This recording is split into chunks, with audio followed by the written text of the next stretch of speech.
Yeah, so we're here today to present our initiatives and also speak about how we can foster collaboration while driving or moving around.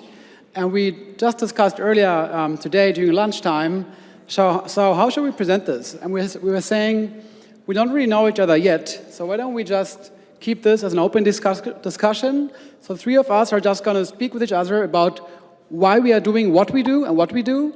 And then we're also asking you to participate and ask you questions. Great. Hi. I put on high heels to be a little bit taller because I'm presenting with two tall guys. So I need to sit down. Great to see so many people. Hello. And yeah, we're the smallest and not organized organization. So Faruq, hey. Why do you do the thing you do? Yeah, it came across that I think that we all do the travel for different reasons. And sometimes it can come off the same, but I think that the power is in the intention. And I don't know why I'm going first. I like to go last. But I think maybe it helps if I just say kind of what I do or what we do and pass around, and then I'll say why we do it.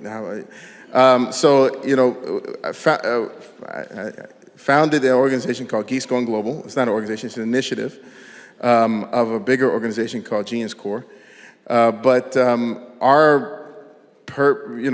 what we do is we take people around the world, other innovators, investors, people who have social conscious. We also take professionals to meet like people, other innovators inside other countries in the world.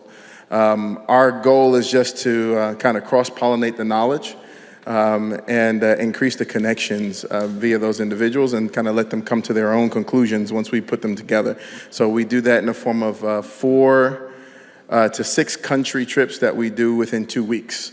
And so we bounce around like 2 to 3 days in each country, and then we have like 3 goals in each country, and that's just to figure out what the lay of the land is, however the hell you can do that in 3 days, and then also to meet with the innovative people, and then the last but not least is to have a hell of a lot of fun doing it so that they gel and they stick and the relationships last beyond our trips. And where are you doing this? Why? Where? What cities, countries? So we have, the goal is we have GeeksGoneGlobal 180.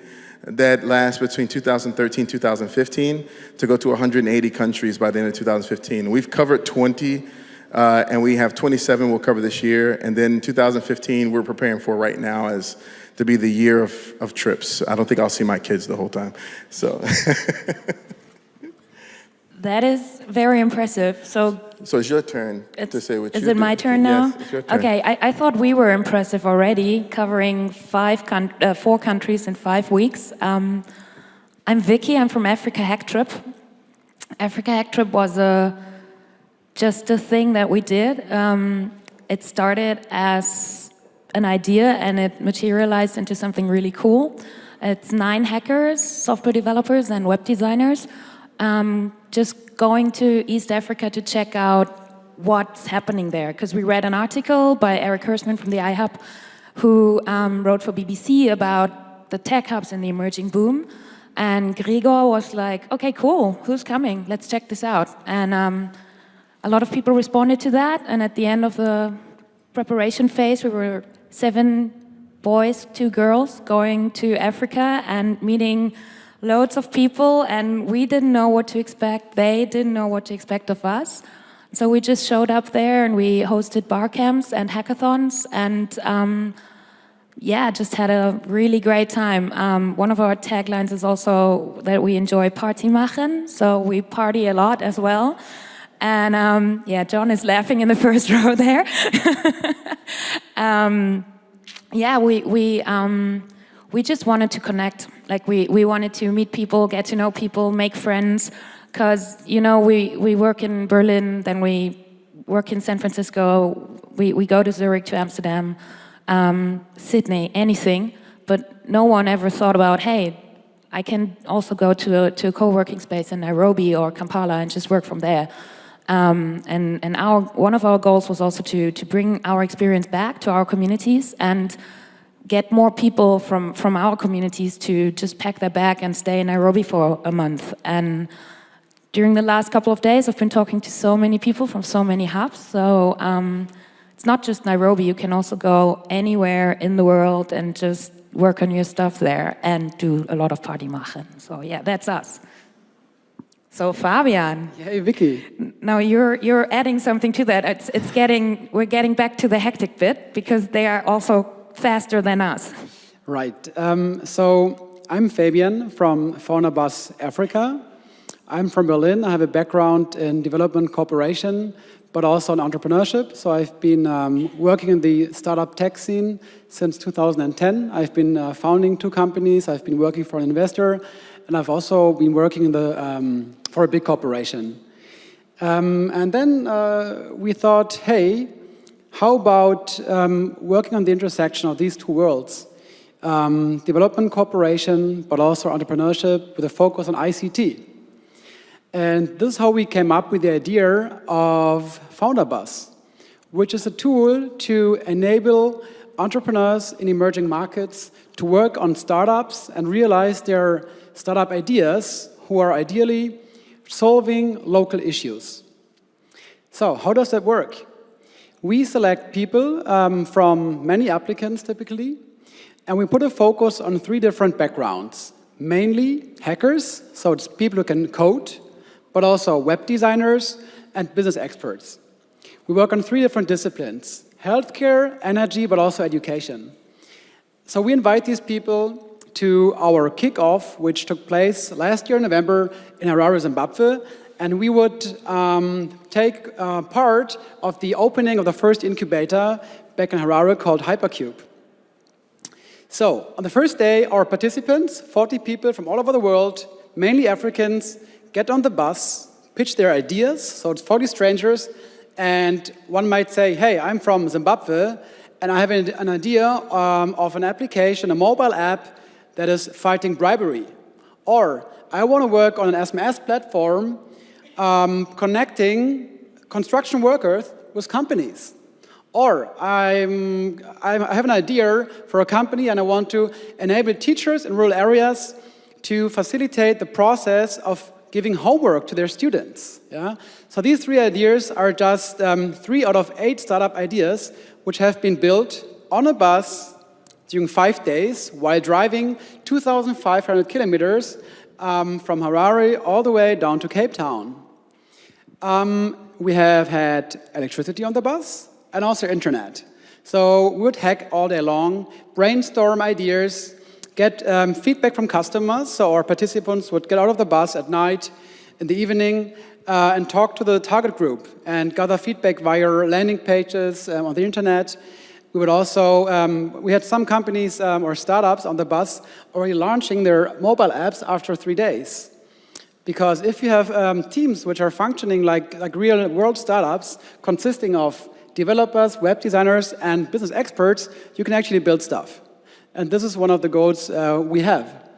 So we stop every day in a different city and we meet the local community. So we would go to a tech hub, invite the local community, interact with them because we also want to spread the word about entrepreneurship. And we want to stimulate and enable young people to be more risk-taking and go for the step to realize their ideas. And this is why we do what we are doing. After 5 days on a bus, we typically drive to a tech conference where we have pitches taking place anyways, and we just connect with them and ask, hey, can we stop by with a bus and have 8 hours pitching? And they typically say, yeah, please come over. Well, and then they pitch to a couple of investors, and this is basically what we have been doing for the past 3 years in Europe, and then last year for the first time in Africa. And as we are currently thinking of how can we adapt this model to the emerging markets, we are going to add a new initiative to the existing project which we are offering currently, and this is a fellowship program. So once our participants are graduating from the bus, they have time to go back to their communities and think of what do I want to do next. And if they want to continue, they can get back to us within 3 months and say, hey, I want to continue to work on this idea we have been working on the bus. Or they can also say, hey, I really like the idea, but I don't think it's working, so I have a new idea, and I might even have a new team. So I want to apply to become a fellow of the FounderBus Accelerator. And we offer 3 things to these people who are accepted on our fellowship program. First, office space. And this is why we are so happy to be here, because it's a great opportunity to meet people who run innovation hubs all over Africa. Second, we want to give them mentoring, and this is why we are glad that we met VC for Africa. They have a great mentoring platform online, and obviously also venture capital, which might be very important in the future for our startups. And then third, obviously, seed capital. And we are not going to invest the seed capital directly into their startup ideas, because 90% of all our participants are changing their business models constantly. And it's not about investing into a particular business model. It is more about investing into people who really want to make a change and who have the capabilities to do so. And this is why we are giving, we are giving the fellowship program basically to people directly and not to companies. Because if you have people who might have a family and who need to survive, we think it makes more sense to help these people directly to live their lives and pivot on the startup ideas they have. Cool, thanks. That was Fabian, who was worried that half an hour is such a long time to fill. Sorry. You saw the look I was getting over there. So you can tell that there's lots of common ground here and some differences as well. And one thing I mean, it's really, I met Faruq today in the morning, so I'm really, and we decided we don't do pre-discussion. So I really want to know that, why the hell did you start this? I mean, this is so hectic. You said yourself you don't see your kids probably next year. So why? What drives you? Right. So I'm an interesting person, period. Period. A little piece of my personal background is that I'm a geek. I'm a nerd for real. I graduated high school when I was 13, and then I went off to Africa in the Khartoum and studied at Jamiat Afrique, learned enough Arabic to forget it. But the thing, my why was a little different. I was traveling around the world. We started this consulting firm, and we were doing work in developing countries and everything else. And after going and setting up our company in about 65 countries, and going after all the donor money and everything else and working on things, I just got irritated after a while. I started seeing things. I'd have a guy who was like the prime minister of the country put me in a car, drive us around the country to show us all the wonderful things they had. And I think I hit my frustration point in Romania, actually. And we were being driven around Romania showing all of these materials that people had. And, you know, look, we have all of this magnesium, this carbon, this blah, blah, blah. And we rode into one place. And I remember it's a very famous place. It has the largest deposit of magnesium in the world. And they were trying to convince us to go back home to the United States and bring people over to mine the magnesium. But when we drove through, there was this village of like 2,500 people. They were living rough. Their houses were very rudimentary, right? And I asked about the education level of the people there, and it was very low.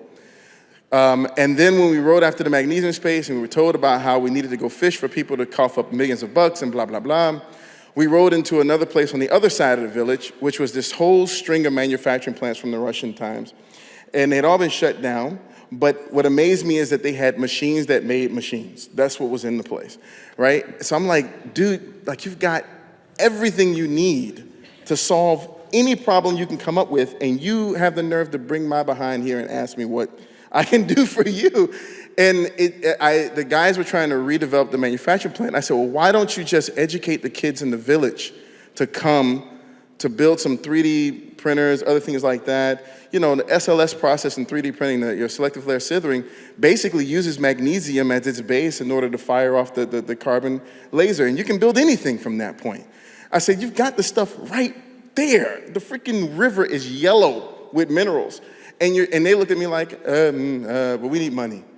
And that's what kind of sparked the whole GeeksGoneGlobal thing, is that we're trying to solve a problem, right? We've kind of seen this trend amongst people who are suffering from what we call poverty. And it's because they focus too hard on money. They think money is the resolution to it. And somehow we forgot that money is only a currency that's supposed to buy resources from those who have the knowledge to produce finished goods. So the reality is what happened? Why did we get there? Why are so many people suffering? Why are we going through that? And when you look at the capitalistic system, we said, okay, there was a process of stripping knowledge from people. And when you stripped knowledge and you took knowledge away from the folks that it originated from, that knowledge grew up somewhere else. So now there's this huge responsibility to take these centers of knowledge and put them back around the world and then re-collaborate so that people can do what they were doing when they were disrupted, which was solving their own problems. And so that's what the whole GeeksGoneGlobal thing is about. It's about going to every single country on the planet Earth with more than 200,000 people and reinserting that knowledge and taking back some as well. So a true collaborative event. That's why we don't try to overplan it. And you know, the joke that we had earlier was, Fabian, look, we were talking about what we were gonna talk about, and I told Fabian that we did this thing called Geeks on the Bus. And he looked at me like, what the hell? Like, and I said, you know, Fabian, I was just trying to get your attention when I did it, and we did a big hoopla about it, but the idea was I wanted to work with FounderBus to get something done, because one of the things we do at GeeksGoneGlobal is we realize we don't have the solution. We instead know that there's great things happening everywhere, and our sole responsibility is just to attach those wonderful people to each other and then increase the amount of, I use the word hoopla a lot, but the amount of excitement that's around it so that more people are drawn to it. And I don't want to extend myself too long, but the most exciting thing that I have happen is that when we go into a country, we work from the angle of a lot of political type people sometimes, because this is my former consulting life. But then when you bring the politicals, the traditional people, the traditional leaders, and the innovative leaders all in the same room, you force them to meet you in one place, in the hubs. They look around and say, oh, what the hell? This has been here all this time? Faruq, how you come from this other country and you come tell me what's in my country? I didn't even know it was here. The beauty of it is that we're just simply making people acknowledge the value of this space that people term as innovation, but in all honesty, it's just people coming up with wonderful ways to live better, to grow, solve their problems with the knowledge that they have. So that's kind of the purpose behind GeeksGoneGlobal. That's what we're trying to achieve at this moment. So. But you know what, I'm not going to skip you, because you're trying to wig out of it. I would really love what in the hell would motivate a couple of guys in Berlin, beyond just reading some cool stories about Africa, but literally to say, I'm going in. I had one conversation with one of the other guys from AfricaHackTrip. He said, you know, dude, I wish we could have stayed another 3 months. What was the real motivation, the feeling internally to want to go down to Africa and mingle? And you guys did something that I don't think either one of us do. You stayed longer. And you went to the pubs and the stuff like that. What was the motivation behind that? I think mainly curiosity and this drive you have to go out and meet and learn and share. And I'm totally serious here. It's we all would have probably traveled and done something similar on our own.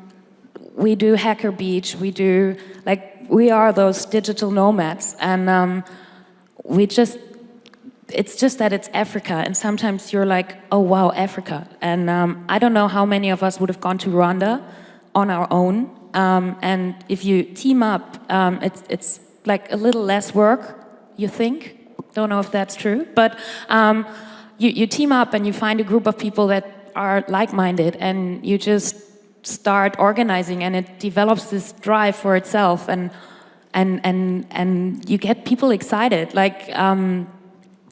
I mean, before we left, we were really not sure how well this would work, because we know that lots of corporates are coming through Africa at the moment into the tech hubs, and someone said earlier they sometimes feel like they are in a museum, because they're showcasing themselves every day, all the same lines, all the same questions. And so we tried to be different, and we actually, I think, succeeded. And we just want to say, hey, it's possible. And we want to open up the world and put all these places that are like Romania. I've never been to Romania, and you just put that on my map, and I want to put Let's go together. countries. Yeah, exactly. That's how this whole thing works. And Zimbabwe, hello, tech hub innovation in Zimbabwe of all places. That is awesome. I mean, and that is what drives us. We're curious and we want to connect, and that's about it. I'd love to hear more about the bar camps you're organizing when you're going to these tech hubs, because I have never been to a bar camp. I always wanted to go, and I'd love to hear more about this. Funny, I had never been to a bar camp before Nairobi either. So it was actually funny because I talked to Nanjira on Skype before we went, and I was like, girl, I have no idea what we need. We need like a board and pens, and now talk to the guys, please. I don't know. And luckily, Jan and Martin were on the Skype call too, so there was they could do that. But yeah, the bar camp it's really cool. It's like an unconference, and if you Google that, you find something cool too. So a conference that's not a conference, where you don't have a program in advance. You just bring the people together. Everybody very quickly introduces themselves, and then they say what they're interested in. And then you say, okay, hey, who of you wants to host a session? And then people do come up with that, because it's that kind of people. It's those people that do have something they want to talk about and that they want to share. Then you put it on a board, you arrange it a little bit, you sometimes put like topics together.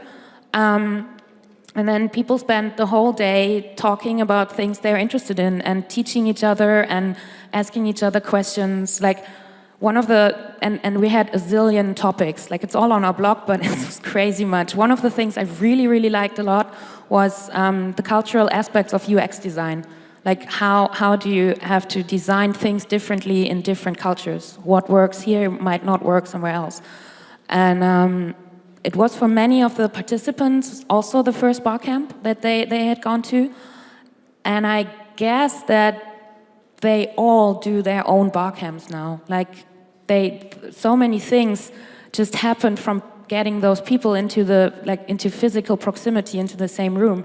They started user groups, they will do conferences by themselves now, and it's super cool. And I mean, obviously, if you're sitting there saying, hey guys, we're privately funded, no one backs us, and it's possible to do that, we're AfricaHackTrip, then someone will say, hey, that means I'm EuroHackTrip, and it's actually, it's happening, and we're like super excited, because EuroHackTrip is coming to Germany, the Netherlands, Switzerland and France in this year, in the fall.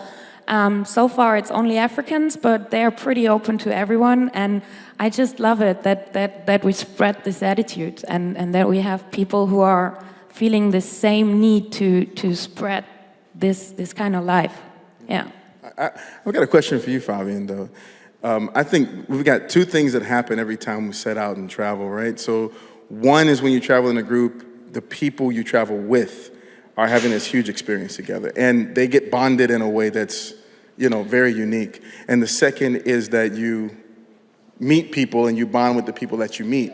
But it seems like the FounderBus focuses a lot on the bond of the people on the bus, primarily. What is like the magic there, and how do you see the outcomes afterwards? Like the guys who've been on the bus, how are their interactions after the fact?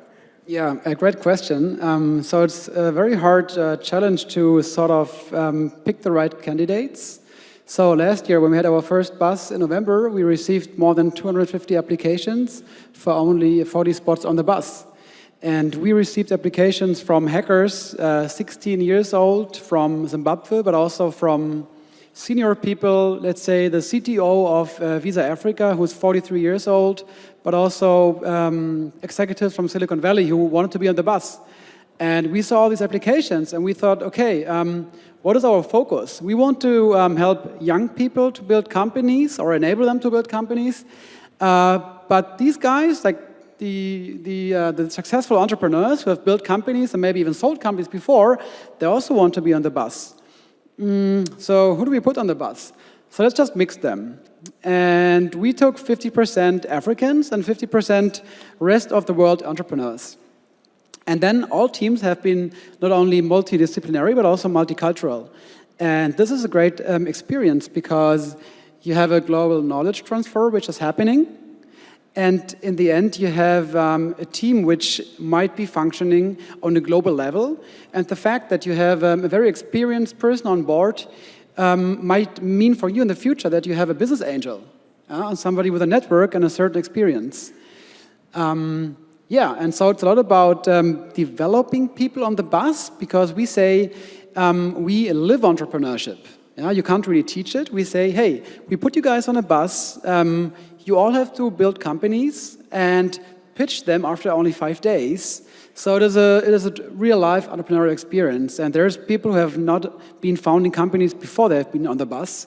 So this is something we are also trying to do. We want to give these young people the first glimpse of what entrepreneurship is about. And then, ideally, after the bus, they say, hey, I want to quit my job now, and I want to build this company with this crazy guy from this country. Yeah, so this is the outcome. And then in terms of the actual startups, we have built 8 startups last year, and 3 of them are still active. 2 of them have won several awards. So that is some of the outcome, but obviously it's not only about developing people and building startups, it's also about nourishing the ecosystem, also putting the whole topic on the media, because we think that Africa is still not at its best height in terms of image. So this is why we also do a lot of PR work. So we have been covered by most of the international broadcasters, which we think is a great success, because we put the ICT topic and entrepreneurship topic in Africa on the global agenda. And on top of that, we highlight the particular countries we are going to. So it is also some sort of ICT roadshow we are doing. Should we open up the panel? Yeah, I think should, so. Yeah. Yeah, I think so.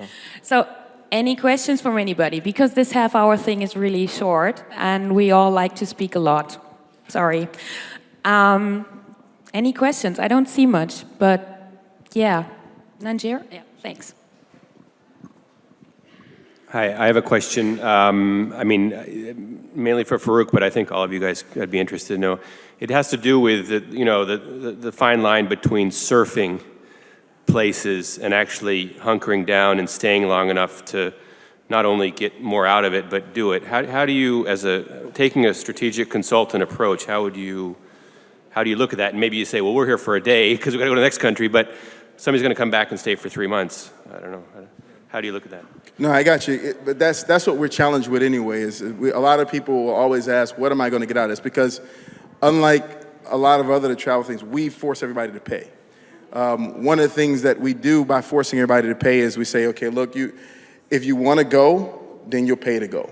That means that you have to have a specific interest. Plus, I need to send a message to everybody we meet that they don't have to ask someone else permission to solve their problems. We came on our own dime. They can go and do things on their own dime. They're strong enough. But as far as giving things back, it is a very strategic thing. When you go out, if you think for the hunter-gatherer type concept, it's very much a hunter type trip. We're looking to go in, figure out what you can figure out on land, what's going on, touch it, feel it, squeeze it. And then we leave, one of the key things we do is we leave 80% of our schedule open. So the idea is that when we get there, we want to connect with the folks we couldn't find online and have them tell us what's up.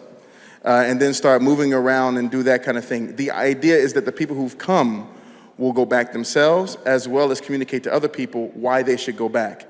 That the real power of the trip is that the connection between those individuals, even if they never have an idea what Faruq Hunter or GeeksGoneGlobal is and they forget that it exists, that those two people maintain a relationship. And the power of sitting down, breaking bread, looking someone in the eye. I connect with Willie online way before we started GeeksGoneGlobal, and just seeing him right here, I think we spent, 20 minutes with each other. And I said, wow, that's Willie, hey, what's up? So there's nothing that can make up that power. And if you want to say, how do you write it down on a sheet of paper? And you say, okay, it's the connection that will actually take us to the next step. Any other questions? Actually, we don't have time for more questions, but you guys are around and you're available and you like to chat, so that should be fun. Please give him a round of applause. Thank you so much. Thank you for this. Great. So we're going to have...